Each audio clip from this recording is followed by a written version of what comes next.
साथियों, हमने चुनाव में कहा था कि हमारे लिए हमारा संकल्प पत्र केवल घोषणा नहीं है, वो हमारे लिए एक भगवान का रूप है। जन को मैं शब्द से पूरा करने का काम ये हमारी हरियाणा सरकार करेगी। भाइयों, नए मंत्रिमंडल के गठन के तुरंत बाद हमने हरियाणा प्रदेश के युवाओं से एक वायदा किया था।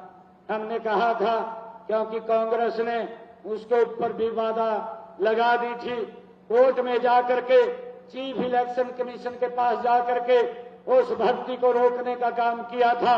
और वो लोग बोलते थे, विधानसभा के चुनाव में बोलते थे कि भाई हमारी सरकार बन रही है, मेरे हिस्से में 2000 नौकरी आ रही है और मैं अपने हिस्से की पूरी नौकरी दूंगा। कोई उनका प्रत्याशी बोलता था, मेरे जितने हिस्से में नौकरी आएगी उतनी मैं नौकरी दूंगा। कोई प्रत्याशी बोलता था कि आप मुझे 50 वोट दें, मैं एक नौकरी आपको दूंगा। किस प्रकार से बोलिए नौकरी की लग रही थी। भाइयों, युवाओं के अंदर इस बात का डर था, युवाओं के माँ बाप में इस बात का डर था कि अगर कांग्रेस की सरकार बन गई तो ये नौकरियां हमारे बच्चों को नहीं मिलेंगी। मैंने युवाओं से वादा किया था कि 8 तारीख को भारतीय जनता पार्टी की सरकार तीसरी बार हरियाणा में बन रही है, आप सबके आशीर्वाद से बन रही है। मैं आपको विश्वास दिलाता हूं कि मैं शपथ बाद में लूंगा, पहले अपने युवाओं को नियुक्ति पत्र दूंगा।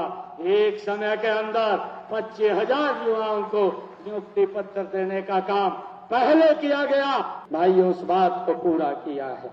हमने खुशी है कि हमने अब तक हरियाणा प्रदेश के अंदर 1,75,000 नौकरियां बिना पर्ची बिना खर्ची के हरियाणा के युवाओं को देने का काम हमारी सरकार ने किया है।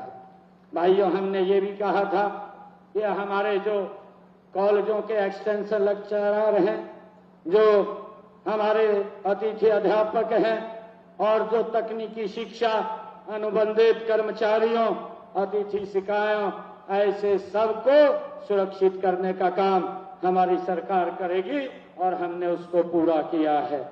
भाइयों, हमने ये भी कहा था अपने संकल्प पत्र में कि हमारी सरकार आएगी, ये हरियाणा देश का पहला ऐसा राज्य है जो अपने किसान की 100% फसल MSP पर खरीदेगा।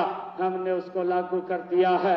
हरियाणा प्रदेश के किसान की फसल अब 100% हरियाणा सरकार MSP पर खरीदती है।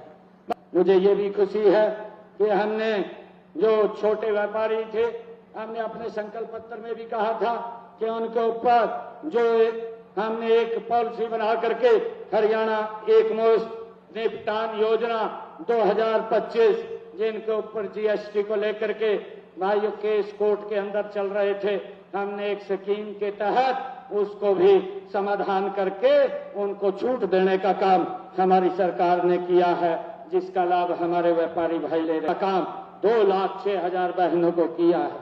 हमने अपने संकल्प पत्र में यह भी कहा था कि हम बहनों को 2100 रुपया महीना देंगे। हमने इस अपने बजट के अंदर 5,000 करोड़ रुपए का प्रावधान किया है।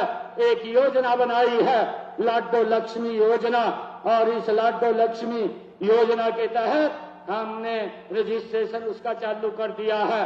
बहनों को 2100 रुपये महीना देने का काम ये हमारी सरकार करेगी।